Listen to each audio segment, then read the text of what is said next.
नमस्कार मैत्रिणींनो, तर कलांची पैठणीवरची डिझाईन कशी सेट करायची किंवा ते एक्स्ट्राचे काट येतात ते कुठं कसे लावायचे हे आजच्या व्हिडिओमध्ये तुम्हाला पाहायला मिळणार आहे. चला तर मग हे बघा, हे काट येतात ते वेगळ्या साईडला येते ती फक्त डिझाईन आणि खालच्या साईडला पण कापडाचा अंतर खूप कमी येतं. मध्ये गळा असतो, दोन्ही साईडला बाही असते बरोबर.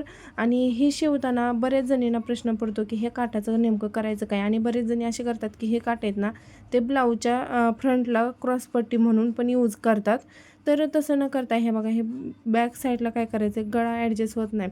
आता ह्या ब्लाऊजमध्ये कस्टमरचा 15 गळा आहे, तर हा 15 गळा ह्या डिझाईनमध्ये सेटच होत नव्हता.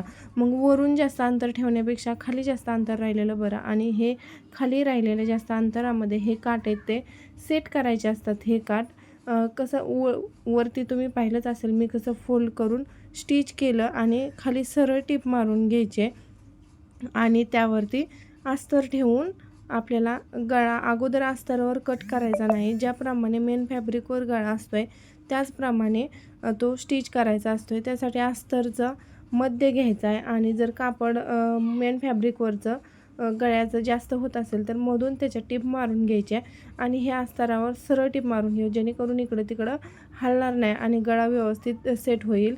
काय होतं हल्लं तर एका साईडला जास्त गळा आणि एका साईडला कमी असं होतं.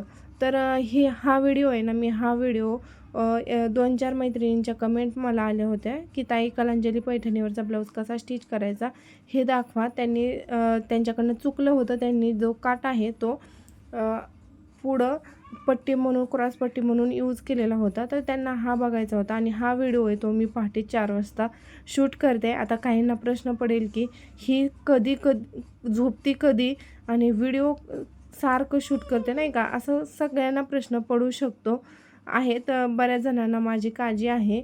मला विचारतात की तू झोपती कधी, नेमकं इतकं शिवते, घरातली कामं नेमकं खाती काय, असा सगळ्यांना प्रश्न पडतो माझ्याबद्दल. तर खरंच माझ्याबद्दलची ही त्यांची काळजी आहे. तर हे बघा, काही नाही, आवडीचं काम असलं की काम करायला कंटाळा येत नाही, आणि घेतलेल्या ऑर्डर तर पूर्ण करून देणं कामच आहे. भलं आपलं एक काम राहिलं तरी चालेल, पण कस्टमरची तारांबळ होऊन द्यायची नाही. सण आहे शेवटी, सणाला मैत्रिणी नाराज करायचे नाहीत, याच उद्देशानं मी हा ब्लाऊज म्हणजे पहाटे उठून का होईना पण स्टिच केला आणि सगळ्या मैत्रिणींना कळावा हा कसा स्टिच करायचा. तर त्यासाठी कलांजली पैठणीवरचा ब्लाऊज कसा स्टिच करायचा हे मी तुम्हाला आजच्या व्हिडिओमध्ये दाखवलेलं आहे. तर तुम्ही पाहू शकता कशी छान प्रकारे डिझाईन सेट झालेली आहे. तर गळा बघा, जसं त्या मार्क केलं होतं त्याच पद्धतीनं सेट झालेला आहे, आणि काठ पण असं वाटत नाहीत की वरून एक्स्ट्रा जोडलेले आहे. तर तुम्हाला हा व्हिडिओ कसा वाटला, म्हणजे याचा काठ वगैरे कसं जॉईन केलेलं वाटलं व्हिडिओमध्ये, आवडला असेल तर लाईक करा, कमेंट करा, शेअर करा, आणि भेटूया आपण नेक्स्ट व्हिडिओमध्ये. चलो बाय.